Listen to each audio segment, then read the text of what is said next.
ছোট্ট একটা সূরা আমি তেলাওয়াত করেছি। আল্লাহ চাহে তো রব্বুল আলামিন আমাকে যদি তৌফিক দেয়, আপনাদেরকে যদি তৌফিক দেয়, আমি যদি বলতে পারি, আপনাদের যে শুনতে পারেন, আল্লাহ রাব্বুল আলামিন চারটা বিষয় এখানে তুলে ধরছেন। আপনারা কি শুনতে রাজি আছেন না নাই? আমার মুসলমান ভাইরা, রাব্বুল আলামিন এই দুনিয়াতে মানুষ সৃষ্টি করেছেন আল্লাহ তাআলা রাব্বুল আলামিন। তাকে যদি আমরা প্রশ্ন করি, আল্লাহ রাব্বুল আলামিনকে যদি বলি, ও গো মালিক, এই দুনিয়াতে কেন তুমি আমাদেরকে পাঠাইছো? আল্লাহ রাব্বুল আলামিন আমাদেরকে মহাগ্রন্থ কোরআনের মাধ্যমে উত্তর দেন, ওমা খালাকাতুল জিন্না ওয়াল ইনসা ইল্লা লিয়াবুদুন। আরেকটু জোরে বলা যাবে আল্লাহু আকবার। আমার মুসলমান ভাইরা, আল্লাহ রাব্বুল আলামিন ডেকে বলো, আমার বান্দারা, পৃথিবীর মানুষ, আমি দুনিয়াতে মানুষ এবং জিন জাতি সৃষ্টি করেছি কেবলমাত্র, একমাত্র, শুধুমাত্র আমি আল্লাহর ইবাদত করার জন্যে। আমরা সে আল্লাহর ইবাদত করতে রাজি আছি না নাই? আমার ভাইরা, রাব্বুল আলামিন আবার বলেন, পৃথিবীর মানুষ শুনে রাখুন, পৃথিবীতে যত লোক আছে সমস্ত লোক বিপদগ্রস্ত। আল্লাহ আসরের কসম খেয়ে বলে, ওয়াল আসরি ইন্নাল ইনসানা লাফি খুসর। সময়ের কসম, আসরের কসম, পৃথিবীর সমস্ত লোক হলো ক্ষতিগ্রস্ত। ও মুসলমানের সন্তান, পৃথিবীর লোকের ভিতরে আমরাও শামিল আছি না নাই? আমরা কি মানুষদের কাতারে শামিল আছি? সকলে বলেন, বাড়ি থেকে রাগ করে আসছেন আপনারা? আমার সাথে রাগ করেছেন? আমি কিন্তু আপনাদের এলাকার সন্তান, শুধুমাত্র কেবলমাত্র দোয়া নেওয়ার জন্য এখানে বসেছি। আপনারা কি চান আপনাদের এলাকার কৃতি সন্তানগুলো, সেই ছোট্ট ছোট্ট খোকাগুলো এবং আজকের তরুণ বক্তাগুলো আল্লাহ সারা পৃথিবীর ভিতরে কবুল করুক ইসলামের জন্য? আপনারা কে কে চান রবকে খুশি করার জন্য? দুই হাত তুলে দেখাই।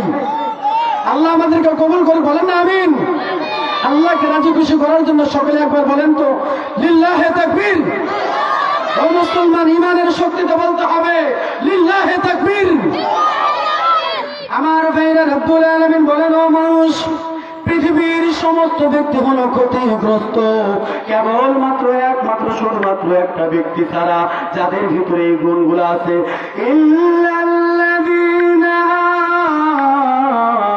আমানু ওয়া আমিলুস সালিহাত। ও মুসলমানের সন্তান, রাব্বুল আলামিন বলেন, আমার বান্দারা যারা কেবলমাত্র, শুধুমাত্র ঈমান এনেছো, সৎ আমল করেছো, নেক আমল করেছো, তারা ব্যতীত আমার ভাইরা বলতে চাই, আমরা যে মুসলমান দাবি করি, আমাদের বুকে কি ঈমান আছে না নাই? আপনাদেরকে তো বলছি, জোরে বলা লাগবে, আমাদের বুকে কি ঈমান আছে না নাই? ও মুসলমান, আমাদেরকে রাব্বুল আলামিন বলেন, যাদের দিলের ভিতরে ঈমান আছে, ওই মাত্র ওই ব্যক্তিগুলা ব্যতীত যাদের বুকের ভিতরে ঈমান আছে, যারা নেক আমল করে, সৎ আমল করে, ওয়াতাওয়াসাউ বিল হক্কি ওয়াতাওয়াসাউ বিস সবর। সর্বদা আপনার মাথার উপর যদি কোনো কাফেরের বাচ্চা, ইহুদির বাচ্চা, নাসারার বাচ্চা আপনার মৃত্যুর জন্য মৃত্যু কামনা করে, মৃত্যুর আগ পর্যন্ত যদি আপনার মাথায় যদি গুলি ধরে রাখে, রাইফেল ধরে রাখে, আপনি সদা হকের পথে থাকতে রাজি আছেন না নাই? আল্লাহ বলেন, সর্বদা যেই ব্যক্তি হকের উপরে অটল থাকবে এবং যারা প্রত্যেকটা কাজে সবর ধরবে, তারা ব্যতীত পৃথিবীর সমস্ত ব্যক্তি ক্ষতিগ্রস্ত। আর আমার ভাইরা, আমি বলতে চাই, আল্লাহর নবী বলেন, এই দুনিয়াটা কাফেরদের জন্য হলো জান্নাত, আর মুসলমানদের জন্য হলো জেলখানা। ও মুসলমান, এই দুনিয়াতে হকের কথা বলবেন, কালেমার কথা বলবেন, ইমানের কথা বলবেন। আপনার পাশে কিছু মুসলমান আপনার দেখতে পারবে না, আপনার কথা শুনতে পারবে না, তারা আপনারও জানতে আপনার গালি দেবে। ও মুসলমান, আমি বলতে চাই, কোন ব্যক্তি যদি নিজেকে ইমানদার দাবি করতে চায়, কোন ব্যক্তি যদি নিজেকে এরকম কালিমা পাঠ করা, কালিমার উপর অটল থেকে মুসলমান হিসেবে দাবি করতে চায়, ও মুসলমানের সন্তান, আল্লাহ বলেন যারা কালিমা এবং ইমান আনছে, যারা নাকি হকের উপর অটল থেকেছে, যারা নাকি সদা সর্বদা ধৈর্য ধারণ করেছে, সবর ধারণ করেছে, যারা নেক আমল করেছে, এই ব্যক্তিগুলো ব্যতীত পৃথিবীর সমস্ত ব্যক্তি ক্ষতিগ্রস্ত। এজন্য রব্বুল আলামিন তার পয়গম্বর আখির নবী বিশ্ব নবীর ডেকে বলে, ইয়া রাসূলুল্লাহ, ইয়া হাবিবাল্লাহ, আপনার কেন উম্মতরা কোরআনের পক্ষে আসে না?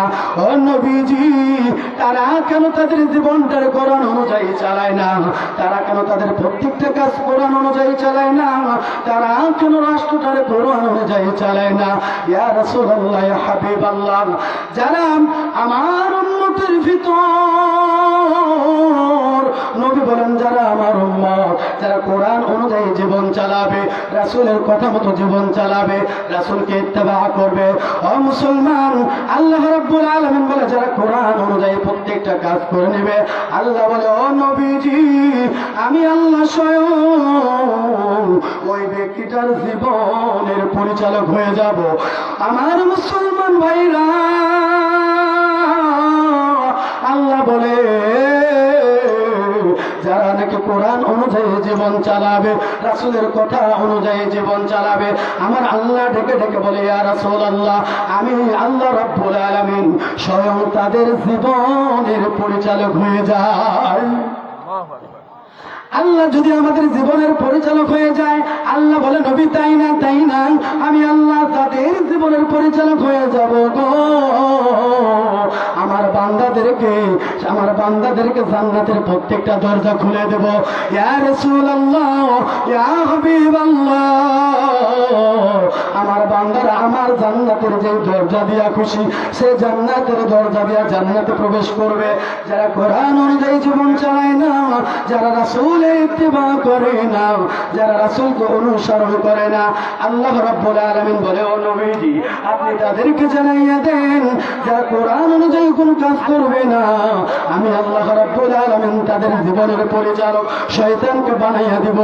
শয়তান যেই জাহান্নামে থাকবে, ইয়া রাসূলুল্লাহ, ইয়া হাবিবাল্লাহ, আমি আল্লাহ তার চাইতে নিকৃষ্ট জাহান্নামে, যারা আমাকে অনুসরণ করে নাই, আপনাকে অনুসরণ করে নাই, কোরআন অনুযায়ী চালায় নাই, আমি তাদের জীবনের পরিচালক শয়তানকে বানাইয়া দিব। ইয়া রাসূলুল্লাহ, শুধু তাই নয়, ও রাসূল, শুধু তাই নয়, আমি শয়তান তাদের জীবনের পরিচালক বানায় ক্ষান্ত হব না। ও রাসূল, শুনে রাখেন, আমি তাদের জীবনের পরিচালক শয়তানকে বানিয়ে দেওয়ার পর শয়তান যেই জাহান্নামে যাবে, তার চাইতে নিকৃষ্ট জাহান্নামে আমি তাদের পাঠাবো। আমরা কেউ জাহান্নামে যেতে চাই? আমার ভাইরা, একটু দিল থেকে একটু খেয়াল করে শুনবেন। আল্লাহ রাব্বুল আলামিন আমাদেরকে ডেকে বলেন, ইয়া রাসূলুল্লাহ, নবীকে ডেকে বলেন, ইয়া রাসূলুল্লাহ, ইয়া হাবিবাল্লাহ, আমি আল্লাহ যাদের জীবনের পরিচালক হয়ে যাব, তাদের কোনো টেনশন নেই, তাদের কোনো চিন্তা নাই, তারা আমি আল্লাহর জান্নাতে প্রবেশ করবে। যারা যেতে পারবে না, নবীজি বলেন, ও আমার মুসলমানের সন্তানেরা, আমার উম্মতেরা, যারা দুনিয়ার দোহাই দিবা আর বলবা আমরা তো এটার কারণে ব্যস্ত ছিলাম, আমরা তো নামাজকে বুঝি নাই, রাসূলের হুকুমকে আমরা বুঝি নাই। ও মুসলমান, এজন্য নবী বলেন, আল উলামা ওয়ারাসাতুল আম্বিয়া, আলেম উলামারা হলো নবীজির ওয়ারিস। আর দুনিয়াতে নবীজি আসবে না। এই নবীজির কাজগুলা, নবীজিওয়ালার কাজগুলা কারা আপনাদেরকে বলবে? আল্লাহর নবী বলে, দুনিয়াতে আমি হলাম শেষ নবী, আমার পরে আর কোনো নবী আসবে না, কিন্তু আমার পরে নবীওয়ালা কাজগুলো এই পৃথিবীর বুকে আলেম ওলামারা করবে। এই জন্য একটা হাদিস আছে, পৃথিবীর বুকে যদি রব্বুল আলামিনকে কেউ ভয় করে তাহলে আলেম ওলামারা সবচাইতে বেশি ভয় করে। রাসূল বলেন, কোন সন্তান যদি আলেম হয়, কোন সন্তান, কোন বাবা মার সন্তান যদি হাফেজ হয়, তাদের এমন ফজিলত। কোন হাফেজ যদি আল্লাহ রাব্বুল আলামিনের কাছে যখন তার আত্মীয় স্বজনরা জাহান্নামে যাবে, একজন কোরআনের হাফেজ শাফায়াত করে আল্লাহর কাছে সাক্ষী দিয়ে 10 জন ব্যক্তি তারা জান্নাতে নিয়ে যাবে। ও মুসলমান, আমি বলতে চাই, আমাদের সন্তানদেরকে কোরআনের হাফেজ বানাইতে কে কে রাজি আছে? আল্লাহরে দেখাই। আল্লাহ আমাদের সন্তানদেরকে কবুল করুক। আমার মুসলমান ভাইরা হাত নামান। আমাদের এখানে মা বোনরা আসছে, ঠিক কিনা? আল্লাহ বলেন, ও দুনিয়ার মানুষেরা, আমি আল্লাহ রাব্বুল আলামিন পৃথিবীতে লোক পাঠানোর পর আমি আল্লাহ শুধু নামাজ রোজা হজ যাকাত দেই নাই, আমি দুনিয়াতে একটা পর্দা নামক একটা জিনিস দিছি। আপনি বলেন তো, নামাজ পড়া যেমন ফরজ, পর্দাটাও কার বিধান? একটু জোরে বলেন, পর্দা কার হুকুম? আল্লাহর পয়গম্বর বলেন, আল্লাহ রাব্বুল আলামিন বলেন, অকরনা ফি বুয়ুতিকুন্না ওয়ালা তাবাররুজনা তাবাররুজাল জাহিলিয়াতিল উলা। রাব্বুল আলামিনের পয়গম্বর বলেন, ও আমার দুনিয়ার উম্মতেরা রে, তোমরা আল্লাহর হুকুমের ওভারটেক করো না, আল্লাহর কোরআনের পথ ওভারটেক করো না। এই কোরআন যারা ওভারটেক করেছে, কোরআন যারা অ্যাভয়েড করেছে, আল্লাহর নবী বলেন, আল্লাহ এবং আল্লাহর রাসূলের লানত ওই ব্যক্তির উপর। ও মুসলমান, এখানে যারা আমাদের মা বোন এসেছে, এই মা বোনের উদ্দেশ্য করে সংক্ষিপ্ত একটা কথা বলি, আমাদেরকে পর্দার হুকুম মানা লাগবে কি লাগবে না? জোরে বলেন, একটু ইমানের আওয়াজ বলে, লাগবে কি লাগবে না? একটু দিলের কান দিয়ে শুনবেন। এক এলাকায় একটা যুবতী মেয়ে ছিল, ও মুসলমানের সন্তান। এই যুবতী মেয়েটা তার সৌন্দর্য দেখিয়ে দেখিয়ে ঘুরতো, মুখে মেকআপ লাগিয়ে ঘুরতো। সে এরকম মেকআপ লাগিয়ে এলাকার ছেলেদেরকে এরকম আকর্ষণ করত। পর্দার বিধান মানত না, আল্লাহর হুকুম মানত না। ও মুসলমানের সন্তান, একটু দিল দিয়ে শুনবেন। আমার মা বোনেরা, একটু শিক্ষার নিয়ে তো শুনবেন। এই মেয়েটা এরকম বোরকা পরতো না, মাথার চুলগুলো দেখিয়ে দেখিয়ে ঘুরতো। ও মুসলমানের সন্তান, হঠাৎ করে এই মেয়েটা মারা গেল। ও আমার ভাইরা, মেয়েটা হঠাৎ করে যেদিন মারা গেল, মানুষেরা, লোকেরা তার কবরস্থ করলো। কবরস্থ করার পর হঠাৎ করে তার কবর থেকে কিছু আওয়াজ আসে। হঠাৎ করে আওয়াজ আসে, কবর থেকে সে মেয়েটা বলে, আমাকে কবর থেকে উঠাও, আমি কবরের ভিতরে জীবিত।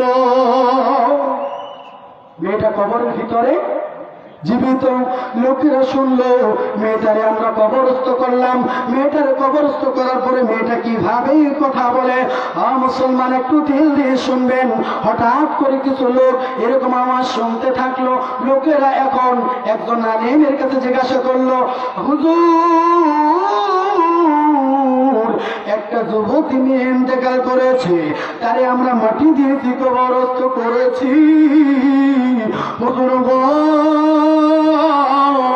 ওই মেয়েটার কবর থেকে আওয়াজ আসে, মেয়েটা নাকি জীবিত। হুজুর, এখন আমরা কি করতে পারি? মেয়েটা বলতেছে, আমি জীবিত, আমাকে কবর থেকে উঠাও। তারে হুজুরের পরামর্শ নিয়ে কবর থেকে কবর খনন করে উঠানো হলো। উঠানোর পর মেয়েটারে জিজ্ঞাসা করলো, তুমি? মেয়েটা হঠাৎ করে বললো, আমার এলাকাবাসী কেউ আছো নাকি?